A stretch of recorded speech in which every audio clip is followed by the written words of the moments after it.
copies, so can get away with that. And they've started with it. Not too bad at all. Looks like Rosario is kicking things off here. Has that Celebrations Mew in the active position and can begin with a level ball here to search their deck and begin to thin through. It's going to be interesting what Rosario prioritizes. He's looking at a Cramorant right now. He could be thinking this is going to be a Giratina V-Star archetype, where you have to prioritize things like Manaphy quite early. Even the turbo variants of Lost Zone box, we know they can get to 7 cards quite quickly. So a Manaphy might be coming onto this board just because they're unaware of the full extent of Kim's list. Now, if they've been sat next to each other during the venue, they may have a little bit more knowledge. Yeah, indeed. I think that's one of the curious things, that as the players do progress up onto the top table slowly, they do catch wind of what each other are playing. So we're going to see whether Rosario responds to the water type in front of them or not. Now, starting with the Mew is fantastic, being able to use Mysterious Tail to draw the top 6 cards of their deck, have a cheeky look and choose an item from there. Of course, they're wanting that beautiful turn 1 Battle VIP pass, which we see quite triumphantly there. Yeah, stunning start now. It looked like a fairly mediocre, potentially 1 or 2 rolls maximum. Suddenly, Battle VIP pass, and you're in the swing of things. Rosario is going to take a moment. Looks like there's a great opportunity to weave in Radiant Greninja here. Couple energy in the opening hand, so seeing more cards from Radiant Greninja, always a decent option. And there's also going to follow up with that secondary Rolts now. That Greninja's not being so sneaky anymore, not very stealthy. It's going to go on that bench and start helping Rosario get those energy into the discard pile as early as humanly possible, because they hopefully will very much need it against these Charizards. Both players playing Battle VIP Pass. Rosario has got off to their flying start here. Do you think Kim's going to get a Battle VIP start as well? Haven't been able to spy the hand just yet, but it would only be fair, right? Yeah, exactly. Isn't it a nice opener for Rosario, though? Even a level ball to top things off, maybe even third Rolts here could come into the equation.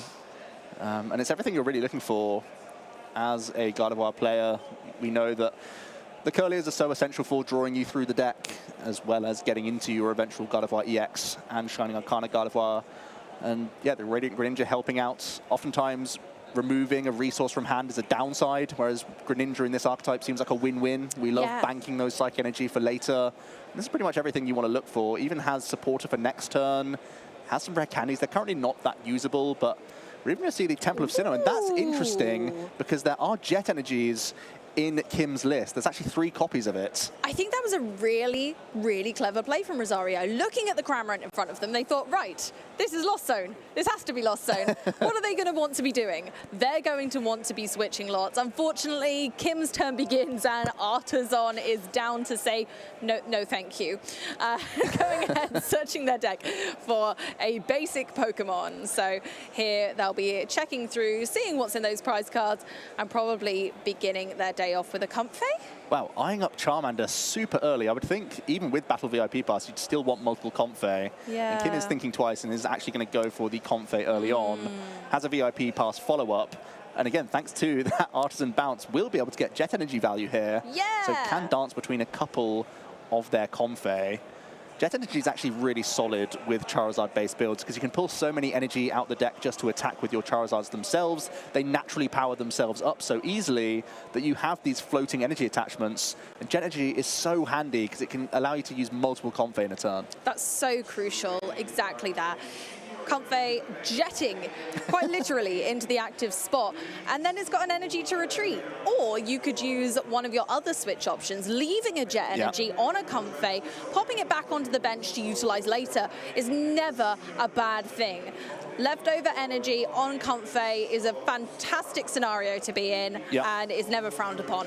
It's the only tiny bit of Iono-proofing this deck can do, really. Keeping an energy floating around so that you have a guaranteed option to Flower Select and see a couple more without having to spend a card in order to do so. So it's a great point there. There will be a Jet Energy this turn. I think the one thing missing for Kim is that he's holding on to just 2 Raihan. These are currently not live, of course. There's been no knockout, so we'll be looking for a better supporter card here. And knowing that Gardevoir goes quite slow, and generally Iono at least. Can't get to those knockouts super early. It could take a little while before those Raihan are available as an option.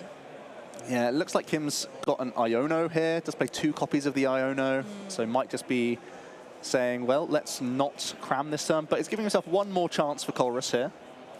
Fire energy, and I didn't see that Just second the card. Artisan again, I think. Oh, Plays no. 3 copies, needs to have plenty of bounces so that he can use his Charizard And EX as well as the Radiant Charizard.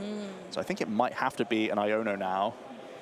Which is a little bit of a shame, wouldn't you think? Like the Lost Engine's got off to a bit of a slow start here. Cramorant isn't live, and Iono removes the possibility of that this turn. Yeah, and because you've paid Retreat with a Jet Energy, not a Fire Energy, I'd have really liked to have seen the Iono there personally, just to give yourself the opportunity to find more Bull Search cards and get yourself closer to potential Colress. Yes. But Kim going for a different line here. The right hand currently not online, but maybe an attached payment of Retreat gets you straight back into right hand and it's all going to be okay. Yeah. And it might even be somewhat of a bait, to be honest with you. If you feign a fairly weak hand and then right hand Candy Charizard respond, that's a big swing turn. Yeah, it really is. And I think, you know, Kim possibly even banking on those resources for later could be really clever. So we have so much to learn from Kim yet. We're still learning the archetype on the fly, to be honest. There's so many variations of Charizard EX. And I think that's the beauty of it, though. It's lovely to learn along with you guys at home because there are really fantastic variations of this deck at this event today, and I think that's something that we haven't seen yet. It's lovely to see what our European friends have been testing at home and bringing to our screens. Rosario, with a difficult decision, is going to Artisan before anything else. Obviously, thinning a Pokemon before using either Mew or the Iono that's in hand seems valuable. The fact that Kim didn't play a Supporter might put you off using an Iono this turn. Kind of dependent on how many Psychic Energy are currently in the discard pile. I think there's only 2 right now. Yeah. But can work their way towards more. And that would be a great Moonglow reverse option. Only 60 hit points on the Charmander. Yeah, that's not a lot. The Cresselia certainly can hit that quite easily with only 3 lots of damage spread across the board. Yeah. They can hit that 60 on the Charmander. And since there is only 1 Charmander, Kim will not be able to utilize Charizard for a little while yet. With the Pokemon needing to be on the field for at least 1 full turn before it is allowed to evolve, Kim will have to wait a little bit longer and bide their time. Rosario with Gardevoir usually isn't the one to necessarily get that first attack off, but that rare Candy came at just the perfect time. That's a great 6 cards as well from the Iono. Really a couple Curliers and gosh. lots of energy cards. That's exactly what you want to see here. Oh, look. And yeah, we're going to see this deck really start to flow very beautifully, get some Psychic Energy into the discard pile. It's going to allow Cresselia to really get into the mix, maybe over multiple turns. Seeing as though outside of this Charmander that's getting knocked out, there's only Cramorant, and that can't deal with Cresselia in a single attack. No, it's going to work out great for Rosario. If anything, it almost helps Cresselia a little bit in certain scenarios. So hitting it with a Cramorant, the only good thing about hitting Cresselia with a Cramorant is that Sableye can dust it off later with some little damage. But other than that, it's not that great. It's not what we want to see. Probably with that Charmander going out, is looking like, say, Cramorant's going to be the only attacking option for Kim next turn. And we are seeing the Cresselia load up on some damage before Moonglow reversing, even before using that final refinement, and even before using Mysterious Tail. Wow. Rosario is going to identify that this is his strongest turn possible. A lone Charmander, let's take that out of play and limit Kim massively. What we can do next turn. This really goes to show the true draw power of Gardevoir. It is not to be underestimated. If a Gardevoir player gets this well set up, it is scary. They have everything to play for. They have everything in their toolbox available to them. And this really, especially this early in the game where hand disruption is going to be minimal, Rosario is in such a domineering position. Yeah, able to really just set up the hand for not only this turn, but also for next turn. That's why we're seeing a Fog Crystal now.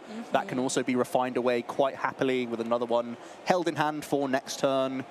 I believe there's even the option to turn attach, possibly even to a Curlier that's on the bench to continue to set up maybe even some Shining Arcanas for later. Yeah, it's worked out really nicely here. That Iono was really solid for Rosario. It worked out so well. They got an absolutely fantastic hand and probably popped some cards to the bottom of the deck they don't need right now. And I think that's, again, the strength of Iono, specifically in Gardevoir, is fantastic. Just being able to have the choice to be like, don't need these right now. Pop them to the bottom, I'll have them later, thanks. All good. We will see the retreat into Cresselia, as everyone expected. We can see 60 damage lined up across the field for Rosario, so it will be an easy Moonglow reverse, and we have to think it's going to be Charmander here. Yeah, very scary Pokemon, but with only one on the board, you can easily deal with that. And now, you know, Kim's best turn, it's probably just a boss's... Oh, wow, boss's orders that just came to the top of his deck would be the best move possible for him, as well as getting a couple Charmander. And I think with Nest Ball and with this stadium unbounced, he should be able to actually develop multiple Charmanders if he has access to them. Kim is playing the thicker line of Charizard, a 4-0-4 line with the full 4 copies of Rare Candy. So I feel like getting double Charmander developed plus using Spit Innocently would be huge here. It would, and I don't think they're going to make the same mistake twice here, going for that Nest Ball straight away. There it is, not taking any chances anymore. They've seen Cresselia do it once. They're not going to see Cresselia do it again. They're going to get that Charizard in a few turns' time, so they're not leaving it to chance anymore. And with 2 Comfey still on the board, there's still the potential for them to get that Cramorant this turn. Still a little bit of work to do. Kim needs to find a switch out from either this flower selecting or the next one to actually get to 4 cards in the Lost Zone. I believe it's an easy choice, Battle VIP pass. There we go, and put a candy in the hand. It's never a bad thing. Not immediately handy. It's pretty sweet, if you ask me. We do need to pay retreat, and I think Kim just has to attempt to Comfey again here to get anything done. Has to retreat a Fire Energy. I see no other line here, really. But again, they run Raihan in the deck, and Charizard already helps accelerate its own energy, so as long as there's a switch option here... I'm not sure if there is a switch option. I think one of them was another copy of Boss's Orders. I think you slam a switch out if you have one. Yeah, no, I think it's an instant take at that point, isn't it? Unless it's a one-of in your deck. But again, Kim runs a lot of multiples in their deck. There's very few one-offs here, and very few one-offs